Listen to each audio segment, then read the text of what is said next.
গণতন্ত্রের পথ মসৃণ করতে সব রাজনৈতিক দলকে ঐক্যবদ্ধ হওয়ার আহ্বান জানিয়েছেন প্রধানমন্ত্রী তারেক রহমান। রাজধানীতে জামায়াতে ইসলামের ইফতার মাহফিলে যোগ দিয়ে এই আহ্বান জানান তিনি। সবার অংশগ্রহণে এবারের সংসদ প্রাণবন্ত হবে বলে মনে করেন জাতীয় সংসদের বিরোধী দলীয় নেতা ডক্টর শফিকুর রহমান। বিস্তারিত শাহিদুজ্জামান সাকিবের রিপোর্টে।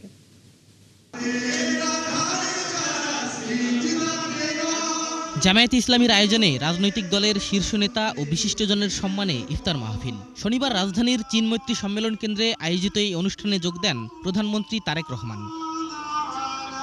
উপস্থিত ছিলেন বিভিন্ন অঙ্গনের প্রতিনিধিরাও। আসেন বীর মুক্তিযোদ্ধা ও জুলাই আন্দোলনের যোদ্ধারা। কয়েকজন সাবেক উপদেষ্টাও অংশ নেন এই অনুষ্ঠানে। প্রয়াত প্রধানমন্ত্রী বেগম খালেদা জিয়াকে স্মরণের মাধ্যমে সভাপতির বক্তব্য শুরু করেন জামায়াতের আমির ডাক্তার শফিকুর রহমান। আল্লাহ তাআলা তার এই বান্দিকে উচ্চ মর্যাদায় একজন জান্নাতি মেহমান হিসেবে রাখুন।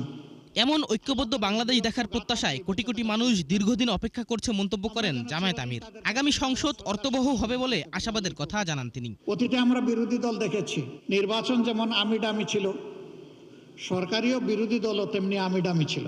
সরকারের গৃহীত সকল সঙ্গত পদক্ষেপে আমাদের পূর্ণ সমর্থনও থাকবে, সহযোগিতাও থাকবে।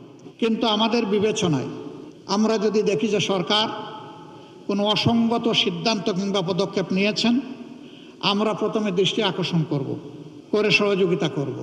সরকার আমাদের পরামর্শগুলো গ্রহণ করলে আমরা কৃতজ্ঞ হব, জাতি উপকৃত হবে। সরকার আমাদের পরামর্শ গ্রহণ না করলে বিরোধী দলের যে ভূমিকা সেইটাই আমরা পালন করব। প্রধানমন্ত্রী তারেক রহমান তার বক্তব্যে গণতন্ত্রের পথ মসৃণ করতে সব রাজনৈতিক দলকে ঐক্যবদ্ধ হওয়ার আহ্বান জানান।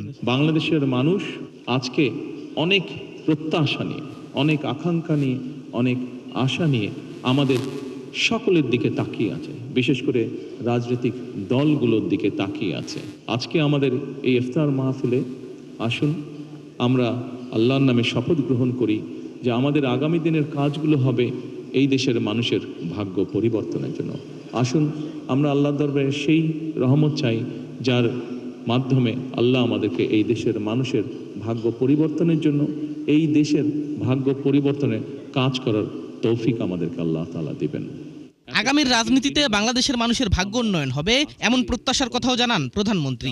এত ত্যাগের বিনিময়ে আমরা আজকের এই গণতন্ত্রের যাত্রা যেটি সূচনা হচ্ছে বা হয়েছে। শাহিদুজ্জামান সাকিব, একাত্তর, ঢাকা।